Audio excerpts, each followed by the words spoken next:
Hello and welcome to Investors Hangout, your weekly guide to making smarter financial decisions. This series is brought to you by Aditya Birla Sun Life Mutual Fund and Value Research. Now, are you missing out on the potential of global markets? Should you invest in international markets and what are the options to do so? Let's discuss with Dhirendra Kumar. Welcome, Dhirendra. Thank you. First up, let's, if you could tell us why should an investor consider investing outside the domestic market, and are there any benefits to doing that? If you're a long-term investor, you should invest in equity. And the reason why you should invest in equity is the reason why you should invest abroad. Mm-hmm. One is that, let's just understand the context of the global market and how we stack up. Mm-hmm.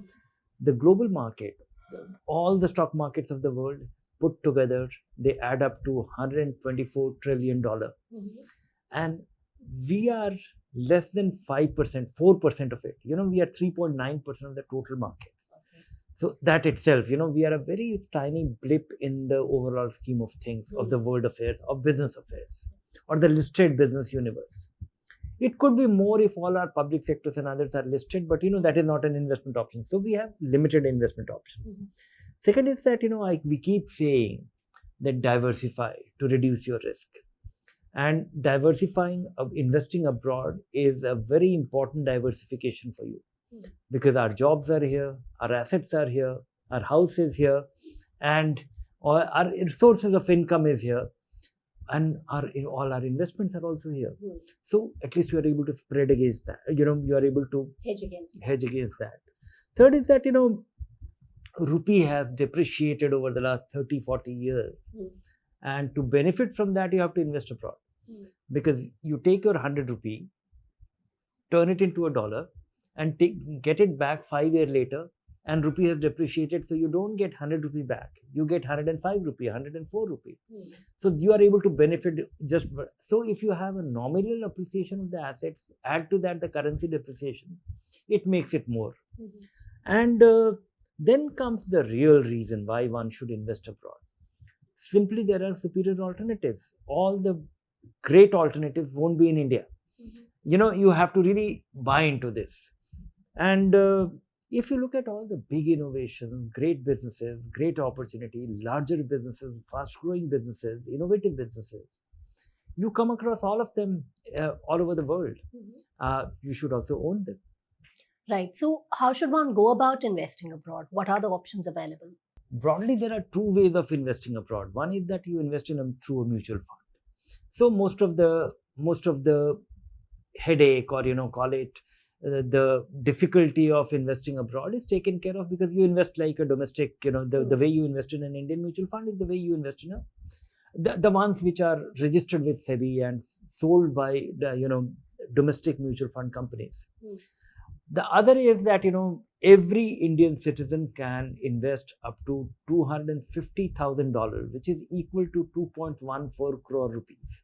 Mm. 2 crore rupees annually, every citizen can invest abroad. Mm. You can take that money out and invest, open an account with a brokerage and you can invest. Mutual fund is an easier way. And within mutual fund, when you decide to, invest in mutual fund, there are multiple structures available. One is a fund of fund.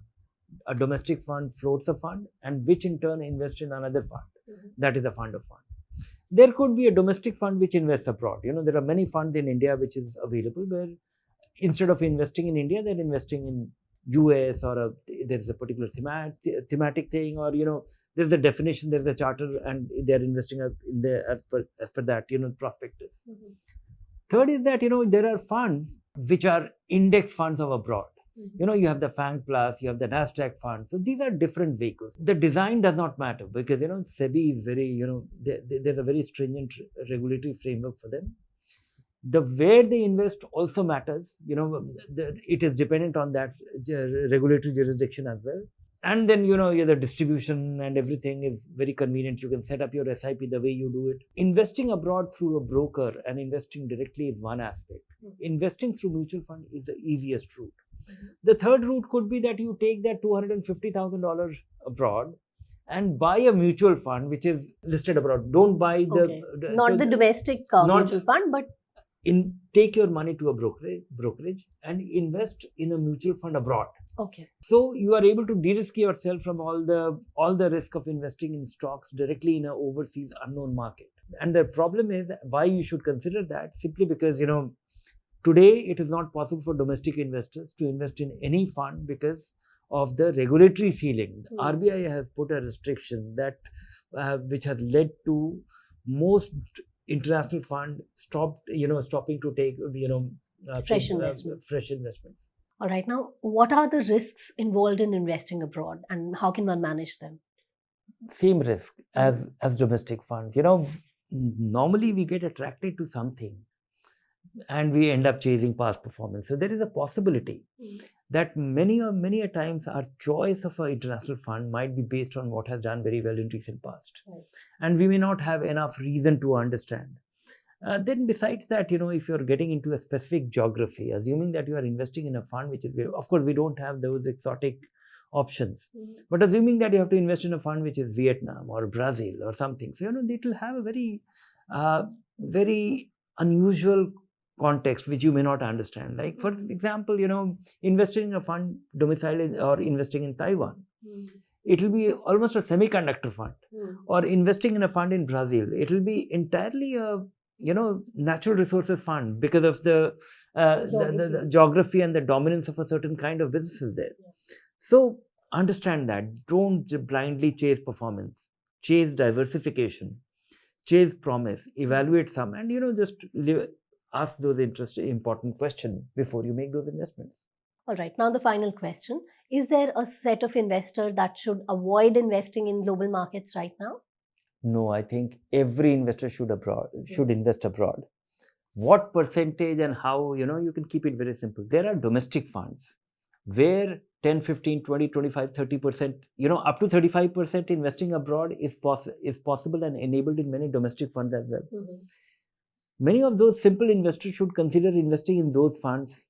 It is like investing in a domestic fund. 2/3 of your money is invested. If you're doing a 5,000 rupee SIP, your first stop should be on one of those funds which also invest abroad from that portfolio itself.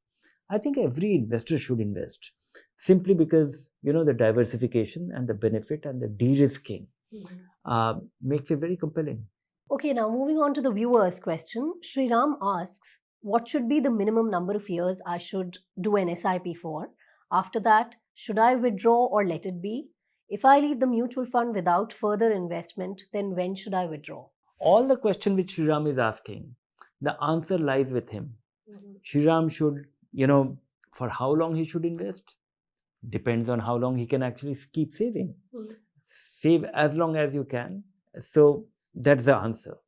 Keep investing, keep doing your SIP, and make sure that you're doing for 5 years and more. Otherwise, you'll be disappointed. When should you withdraw it? When you need it. So the answer is for him to decide. Because most people investing in India, they're coming from the old thought process that every investment has a term. Right. You make a deposit, or you buy a term deposit, or you do this or you do that, and on a certain day it expires. You take your money, or the money remains idle. Open-end mutual fund is not like that. You invest in a fund, it lies there, it keeps working, it goes through the ups and downs, and in a couple of years it generally turns out to be rewarding. And if you just leave it, it'll still keep working. Just that it does not come with a term. It's an open-end fund. Most other investments, erstwhile investment or the legacy investments we are used to, they always come with a term. It has an expiry date. It comes to an end. In fact, many savings bank account also comes with an expiry in a way that they become dormant if you don't go and reactivate it. That only reinforces this thought process that you have to do something about it after a certain point. No, not really. If you have chosen a good fund, it will keep working for you, even if you forget it. Well, that's all we have for you in this episode of Investors Hangout. Keep watching the space for more information. Thank you. Bye for now.